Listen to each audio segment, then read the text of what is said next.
Good morning my YouTube family, কেমন আছো তোমরা সবাই? আশা করছি খুব ভালো আছো। আমিও খুবই ভালো আছি। তো দেখো, নতুন একটি ভিডিওতে তোমাদের সবাইকে অনেক অনেক স্বাগত। তো সকাল সকাল ঘুম থেকে উঠে পড়েছি। ঘুম থেকে উঠে মারুলি দিয়ে দিলাম। মারুলি দিয়ে এখানে ঘর ঝাড়ু দেবো। তো ঘর ঝাড়ু দেবো তার আগে আমি এখানে নিয়ে নিচ্ছি জল। এখানে আলু সিদ্ধ করতে দেবো। আজকে বানাবো আলুর পরোটা, সকালে ব্রেকফাস্টে হবে। তো দেখো, এখানে আমি ইন্ডাকশানে দিয়ে দিলাম, টাইমার দিয়ে রেখে দেবো, ওটা অটোমেটিক বন্ধ হয়ে থাকবে আর কি। তো দেখো, এখানে আলু নিয়ে নিচ্ছি, আলুটা ধুয়ে নেবো। আর রাত্রের বাসন ছিল, রাত্রে প্রচুর টায়ার্ড হয়েছিলাম বলে আর বাসন টাসন ধুতে পারিনি, খাওয়া দাওয়া করে রেখে শুয়ে গিয়েছিলাম। তো বাসনগুলো ধুতে হবে। আর এখানে দেখো আলু সিদ্ধ করতে দিয়েছি। তারপরে ঘরটা আমি ঝাড়ু দিয়ে রেখেছিলাম, উঠেই ঝাড়ু দিয়েছিলাম। তারপর মারুলি দিয়ে দেখো নোংরাগুলো এখন বার করে নিচ্ছি। আর ঝাড়ু দিয়ে তারপর ঘরটা একটু মুছতে হবে। আসলে আমাদেরকে গ্রামের সাইডে বুঝতেই পারছো প্রচণ্ড পরিমাণে ধুলো হয়। আর এখানে প্রত্যেক দিন ঘর দুয়ার প্রত্যেক দিন মোছা হয় না, বারান্দাটাই শুধুমাত্র মুছি ধুলোর জন্য। তো যাই হোক, চলো এখানে আমি ঝাড়ু দিয়ে নিচ্ছি। আর এখনও খুব ভালোভাবে পরিষ্কার হয়নি, একটু অন্ধকার অন্ধকার আছে। তো দেখো, এখানে ঝাড়ু দিয়ে এখানে আমি মুছিয়ে নিলাম ঘরগুলো, ঘর না আসলে বারান্দাগুলো। আর এই ম্যাটটা দেখতে পাচ্ছি, ম্যাটটা তুলে দেব, তুলে ধুয়ে নেব। আর যেহেতু গরমকাল পড়ে গিয়েছে আর ম্যাটটার প্রয়োজন নেই। আর এমনিতে মেলা থাকলে প্রচুর ধুলো বসবে। আর তো চলো, তারপর ছাদে যাই, বাসি কাপড় চেঞ্জ করে ধুয়ে নেব। তারপর ছাদে এসেছি। ছাদে এসে দেখো এখানে বরকে বললাম যে গাছগুলো প্রচণ্ড পরিমাণে বেড়ে গিয়েছে, তো ওগুলো কেটে দিতে। তো এগুলো কেটে দিচ্ছে, ওগুলো আরও ঝাড় বেরোবে। তো এখানে কেটে এখানে বীজ দিয়ে দিচ্ছে। আসলে গাছগুলো প্রচুর পোকা লেগে গেছে। আর বীজ দিয়ে তারপর দেখো নিচে এসে আমি এখানে আলুটা একটু মশলা দিয়ে কষিয়ে এখানে আটার সাথে মেখে নিয়েছি। পুর বানাইনি, আটার সাথে মেখে এখানে পরোটার মতন করে এখানে আমি ভেজে নিচ্ছি, গোল গোল করে ভেজে নিচ্ছি। তো চলো আমি পরোটাগুলো বানিয়ে নিই। ততক্ষণ পর্যন্ত তোমরা ভিডিওটা দেখতে থাকো, আশা করছি খুব ভালো লাগবে। তো দেখো, এখানে পরোটাগুলো বানিয়ে নিচ্ছি। তারপর তোমার দাদাভাই এসে এখানে চা বানালো। চাটা বানিয়ে পরোটা কমপ্লিট হয়ে গেছে। খাওয়া দাওয়া করে আমরা রেডি হব। রেডি হয়ে আমরা একটু ঘুরতে যাব। তো কোথায় যাচ্ছি না যাচ্ছি দেখতে থাকো, বুঝতে।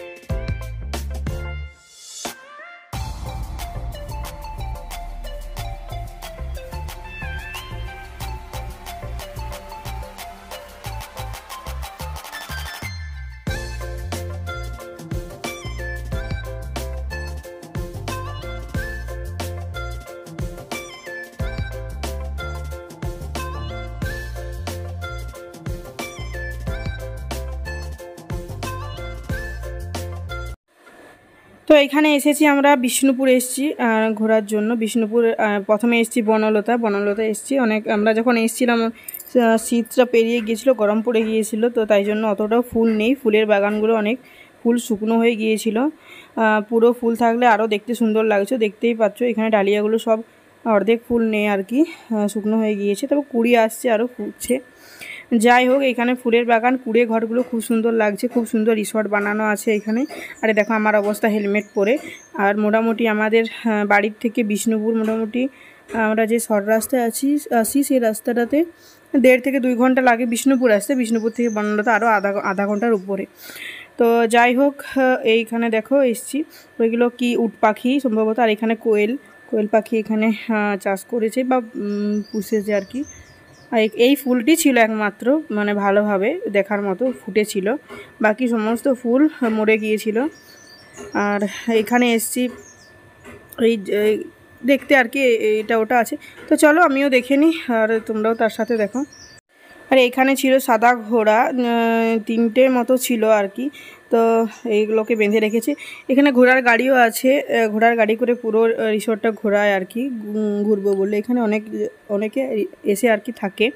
তো যাই হোক, এগুলো কি পাখি আমি জানি না, সম্ভবত উট পাখি হতে পারে আমি যতদূর মনে হচ্ছে। তো প্রচুর ভয়ানক চারদিকে ছুটে বলছিল, আর এই যে দেখো ঝগড়া করছিল ওরা নিজেদের মধ্যে। আর এগুলো দেখছিলাম আমরা, কিছুক্ষণ এখানে ছিলাম, আর সামনে যাচ্ছিলাম তো তেড়ে আসছিল একেবারে। তো যাই হোক, তারপরে এসছি। এগুলো কি জানি না, এগুলো মুরগির মতন দেখাচ্ছে, কিন্তু মুরগি ঠিক না, কি পাখি আমি জানি না। তো চলো।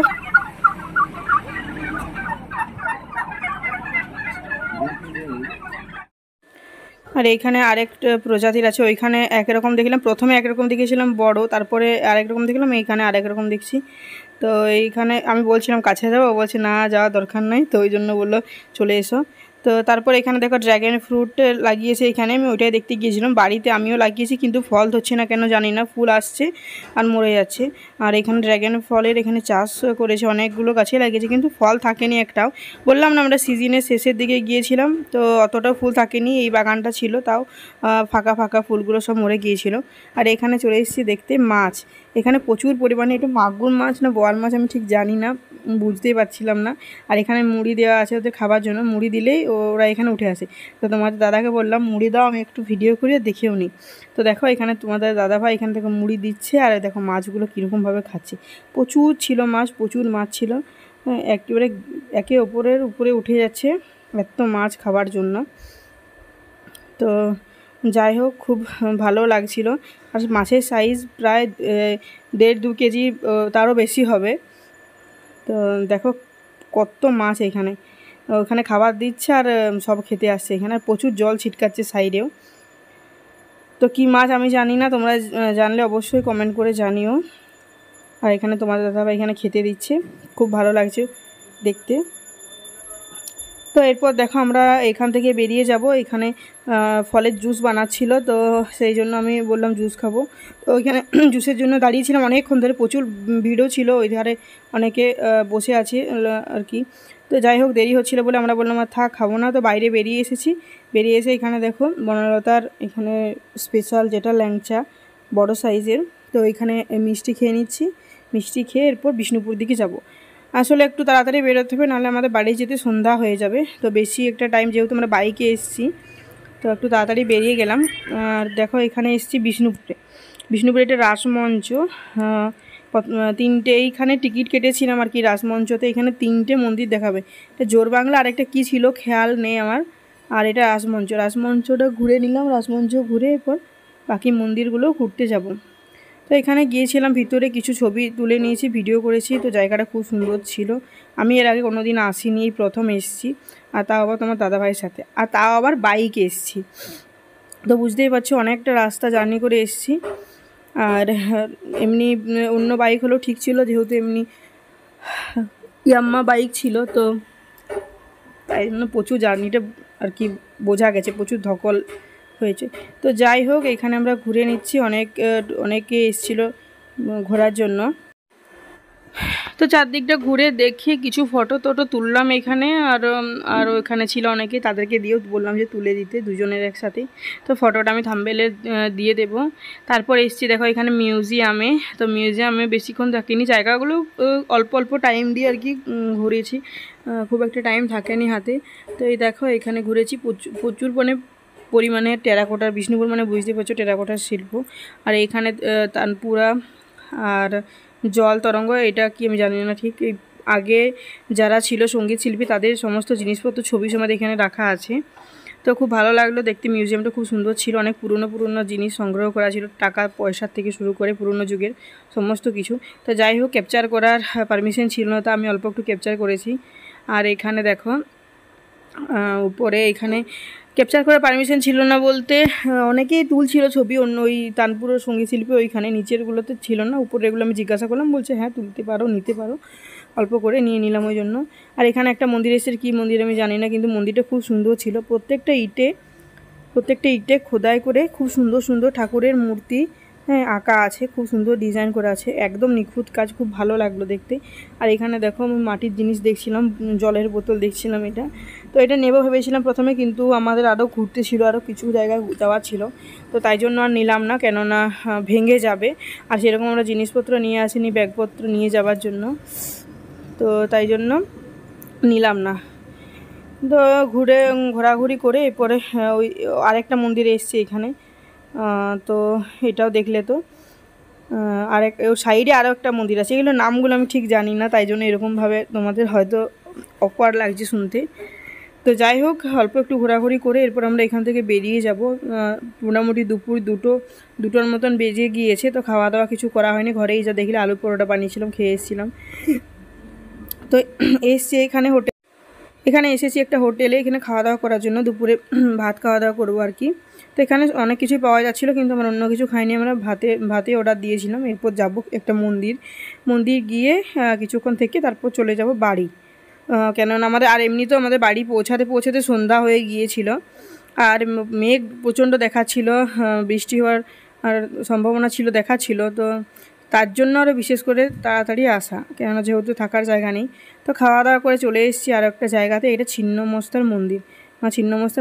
তো আমরা এসেছি অনেক দুপুর করে, আর মন্দির বন্ধ হয়ে গিয়েছিল, আর তাছাড়া আমরা ভাত খাওয়া দাওয়া করেছিলাম বলে মন্দিরের ভিতরে ঢুকলাম না। তো দেখো এখানে অল্প একটু কিছুক্ষণ থাকিনি, অল্প একটু ছিলাম। তো তারপরে এখান থেকে চলে এসেছি। এরপর দেখো রাস্তাতে চলে এসেছি। তো অনেকক্ষণ জার্নি করেছি বলে বললাম একটু দাঁড়াবো। তো এখানে দাঁড়িয়ে দেখো নিম গাছ দেখেছিলাম, তো তোমার দাদাভাইকে বললাম নিম পাতা পেড়ে দিতে। তো এখানে দেখো নিম পাতা পেড়ে দিচ্ছে। তো এই গরমকালে নিম খেতে খুব ভালো লাগে, যদিও বা আমি নিম খাই না, প্রচুর তেতো লাগে। তো তোমার দাদাভাই খায়, তো তাই জন্য বললাম দুটো পেড়ে নিতে, যেহেতু গাছের তলায় দাঁড়িয়েছে। তো নিম পাতা পেড়ে এরপর বাড়ি চলে যাচ্ছি। দেখতেই পাচ্ছ সন্ধ্যা হব অবস্থা। তো যাই হোক, ভিডিওটা আর বেশি বাড়াবো না, প্রচুর টায়ার্ড হয়েছি। গিয়ে পরে ফ্রেশ হবো, স্নান করে খাওয়া দাওয়া করে রেস্ট করব।